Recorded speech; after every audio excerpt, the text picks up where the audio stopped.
Muy bien. En el día de hoy vamos a aprender a cómo nombrar alcanos. Aquí tenemos una cadena carbonada de un alcano, que es la que vamos a aprender a nombrar.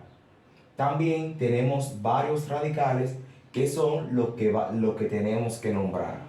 Entonces, para nombrar alcanos, debemos de seguir al pie de la letra cada una de las reglas que ya tenemos, que son las reglas de la yupa, que nos instruyen de qué forma debemos nombrar los alcanos. Bueno, pasando inmediatamente a iniciar a nombrarlo, la primera regla nos dice que debemos identificar la cadena principal. ¿Y cuál es la cadena principal? La cadena principal es aquella que tiene mayor cantidad de alcanos en ella. Entonces, ¿cómo yo me doy cuenta cuál es la cadena principal? Fácil, contabilizando todas las posibles cadenas y verificando cuál es aquella cadena que tiene mayor cantidad de carbono. Resaltando, claro está, que aquí la letra C es la que representa el carbono. Bien, vamos a iniciar a contabilizar, a contar, para darnos cuenta cuál es la cadena principal de este ejercicio. Entonces contamos 1, 2, 3, 4, 5 y 6. Esa cadena de forma lineal tiene 6 átomos de carbono, ¿verdad? Pero vamos a contabilizar otra posible cadena. Podemos contar iniciando desde aquí o iniciando desde la parte de atrás. Bien, 1, 2, 3, 4, 5 y 6. O sea, que las dos posibles cadenas, ambas tienen la misma cantidad de carbono. Pero en este ejemplo, la que voy a utilizar va a ser la que se encuentra de forma lineal. Entonces, ya tengo cuál es mi cadena principal. El paso siguiente es identificarla, subrayarla, o más bien separarla. Bien. Separo toda mi cadena principal. Entonces, la siguiente regla me dice que inicie a enumerar los átomos de carbono tomando en cuenta cuál de los extremos tiene un radical más cercano. O sea, en cuál de los extremos se encuentra un radical cercano. Cabe destacar que todo lo que queda fuera de la cadena se llaman radicales. Todos los que quedan fuera de la cadena son radicales. Entonces, si inicio a contar por aquí, 1, 2, 3, los primeros radicales me van a quedar en la posición 3, ¿verdad? Ok, entonces, si inicio a enumerar desde aquí, 1, 2, el primer radical me va a quedar en la posición 2. O sea, que el lugar correcto para iniciar a enumerar es este lado. Entonces, coloco los números de cada uno. 1, 2, 3, 4, 5 y 6.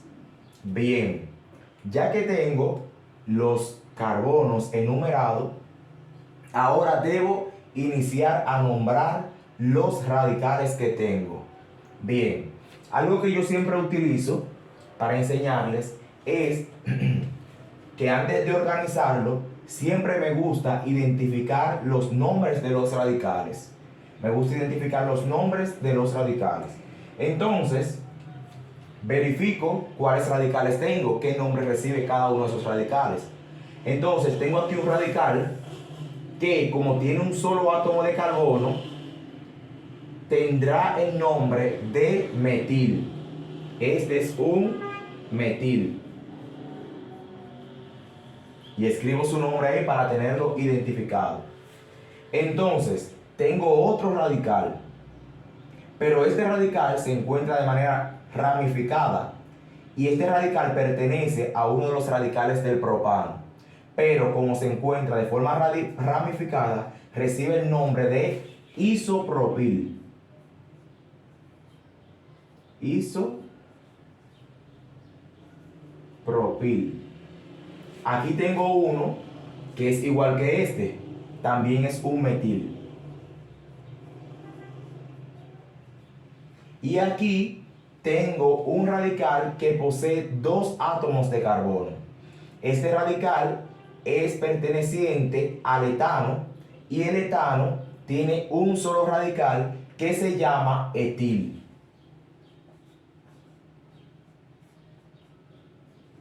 Muy bien, ya tengo previamente mis radicales identificados. Ya sé con qué letra o palabra inicia cada cual de mis radicales. Entonces, lo que sigue es yo iniciar a organizarlos. Los radicales se nombran en orden alfabético. Los radicales se nombran en orden alfabético. Aquí tengo la M, tengo la M también, tengo la E y tengo la I.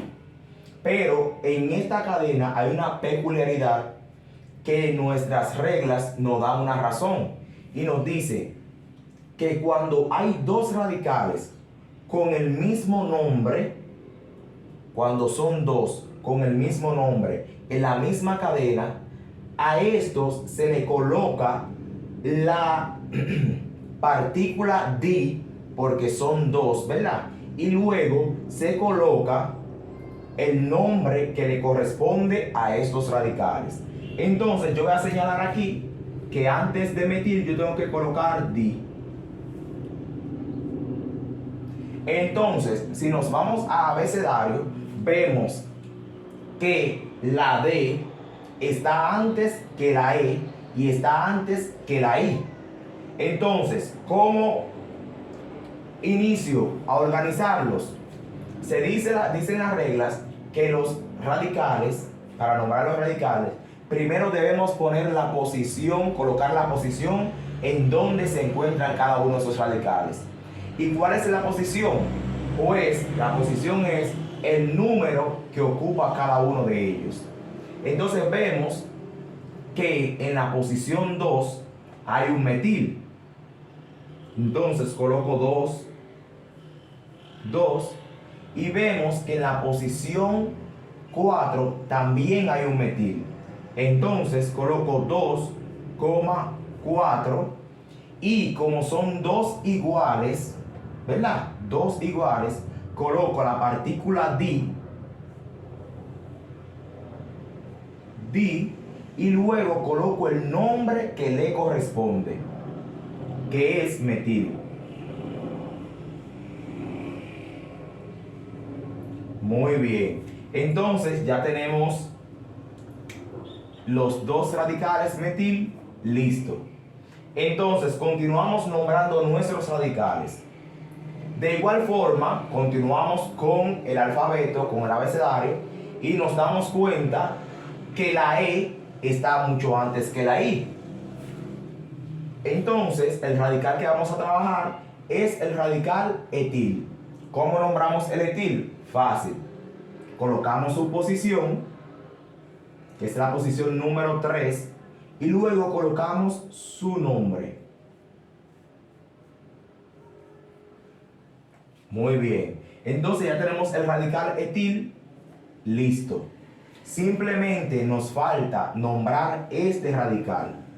Entonces, al igual que los demás, tomo la posición en que se encuentra, posición número 4, y escribo 4 y el nombre del radical.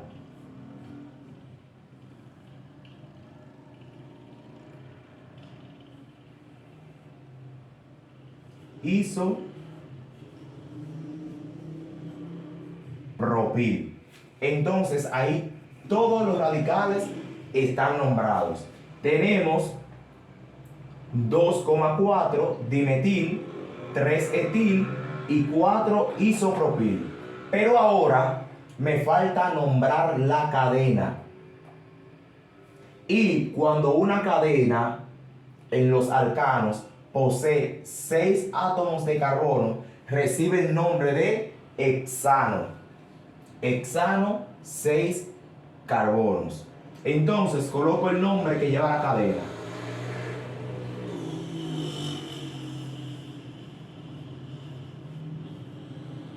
Y ahí tenemos nuestra cadena nombrada. Nombramos los radicales y también nombramos la cadena. Pero antes tuvimos que identificar la cadena principal, luego enumerarla, luego identificamos los nombres de nuestros radicales y luego organizamos nuestros radicales en orden alfabético.